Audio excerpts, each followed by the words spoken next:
In this video, we'll go over the LeetCode problem, remove duplicates from sorted array 2. So in this problem, we're given an integer array nums that's sorted in non-decreasing order, like these. And our goal is to return some array with duplicates in place removed.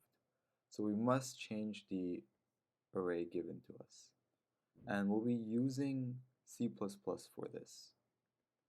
So let's first look at an example to understand how this works. Let's say we were given an array 0, 1, 1, 2, 2, 2, 3, 4, 4. And for another example, we're given an array 0, 0, 1, 1, 2, 2, 2, 3, 4, 5.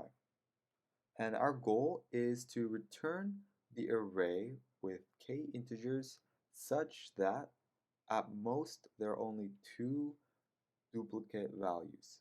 So we want to return everything that has 1 or 2 up to all integers. So in this case, we will return 0, we'll return 1 and 1 because there's 2 ones, and we'll return 2, 2. We won't return this last one because that would be 3 2's. We'll return the first 3 and then the 2 4's. So one trick we can use is that we'll always return the first 2 values no matter what they are. And the reason is because, for example, if they're different values, then it's alright. And if even it's the same values, we take up to 2 of the same value. So we can still return it.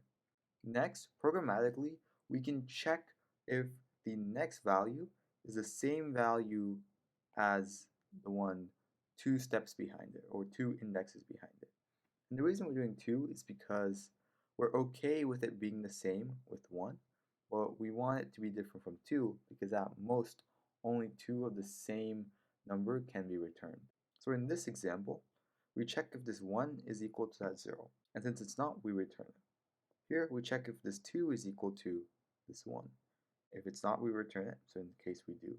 And we keep doing that till we find something that's the same. So when we come to this 2 over here, we find that it's the same as this 2. So what we do is we don't return this value.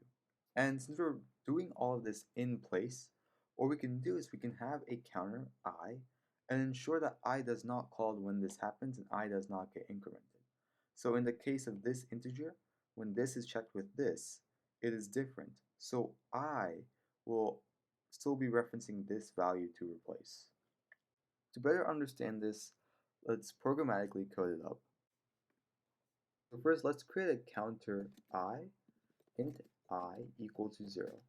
This allows us to keep track of each of the first k elements in our list, and in the end we can return I, which will be our k. Next, let's have a for loop that goes through each of the elements in our list nums. So for each int e in nums, e for elements, we can check if I is equal to the value in the 0th index. So I equals 0, or if I equals the first index. And we're doing this because if there exists an element, we always want to return the first 2 elements. Next, we have another OR which we also still update the index in case it's different from the value 2 indexes before it. So what we can do is we can check the value. So we can do nums of I minus 2. So I gives us the index we're on. So I minus 2 is equal to e. So it's equal to the current value we're on. So we're checking if our current value is equal to the value 2 of it behind. And if it is not equal to it, then we can replace it. So we can do nums of I equals e.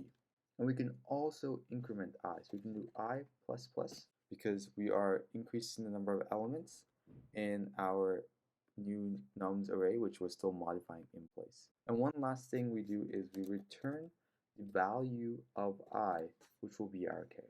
Let's run the test cases and see. Perfect. Let's also submit. And that's our solution. See you in the next one.